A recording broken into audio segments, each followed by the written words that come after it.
We are all somewhat disillusioned with the major political parties in this country.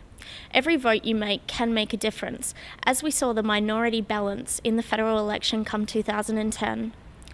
Tonight we're taking a look at some very interesting minor parties. The primary support for the Labor Party and the Liberal Party has generally declined over the years. That's why we've had the proliferation of minor parties.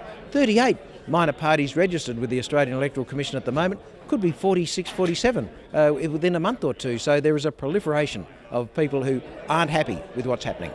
The people are spoiled for choice this year with 30 new parties registering as of last week. So it shows that not only is society upset, society is reacting and saying we're going to take part in the democratic process and show the major parties that they can't hold power forever, especially when they start treating Australian citizens as if their vote doesn't actually matter. So what we've done tonight is we've got a number of people out here from smaller parties to show people there is a choice, there's a diversity of opinion out there, and you don't have to choose between one or the other of the two major parties. Can I say in the positive what the WikiLeaks party is? This is a party which believes in transparency and accountability. This is a party which is not simply a one-trick pony, as some of its opponents have sought to characterise it. It is a party which is developing a suite of policies in relation to justice, in relation to accountability by security agencies in Australia, and in relation to economic policy and social policy.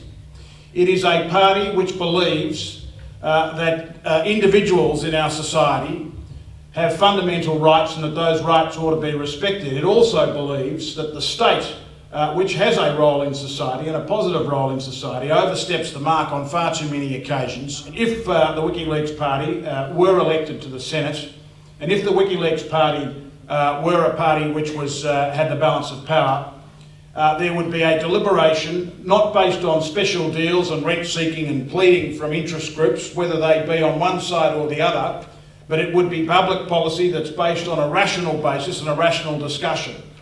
Look, I don't think enough people are looking at minor parties, but there's no doubt that people are dissatisfied with business as usual in Australia. I think the two-party system, they're peas in a pod these days, so there's no differentiation from it, and people are really sick and tired of that. We've become a much more diverse culture as well, and that's not reflected by the two parties. There's still predominantly middle-aged men in grey suits. So we're a policy-driven democratic party. We focus on considered evidence-based policy and we take democratic votes on it, so each policy has to be ratified by the majority of the party to be adopted. As a party that has developed in a tech-oriented society, we're looking at new ways of developing policy. So instead of basically making the current form of democracy faster and just as corrupt, we're looking at ways of filling that span of time with more conducive discussion. So we're looking at ways of using technology to make a more deliberative democracy.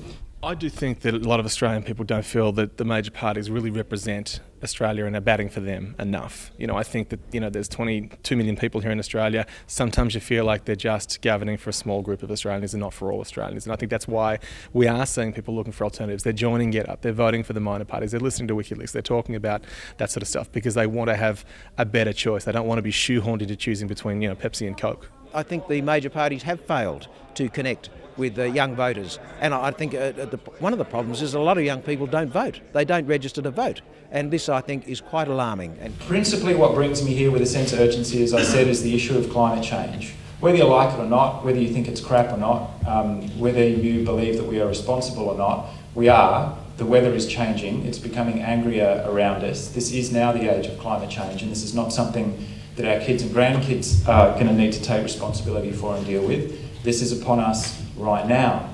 So we know that the tide is turning in some way against progressive voices, which is why it's so important that we get together here tonight.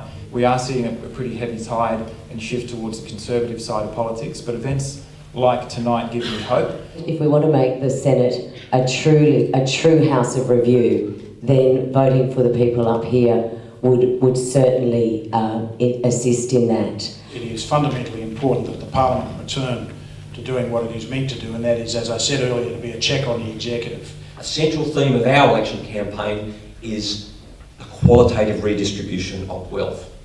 And that is, we're proposing that we need in this country to bring the resource sector and banks and energy distribution and major energy supply into democratic public ownership. We don't just propose it out of some kind of nostalgic, ideological nostalgia. We believe it is just not credible to propose that we as a society will be able to reorganise our economy such that we will be able to bring down our carbon emissions sufficient to stop runaway global warming without extending public ownership into those strategic sectors of our economy. Look, I think the major parties do have to revamp their policies. Key message for us is that this election, if you're fed up with the major parties, so are we.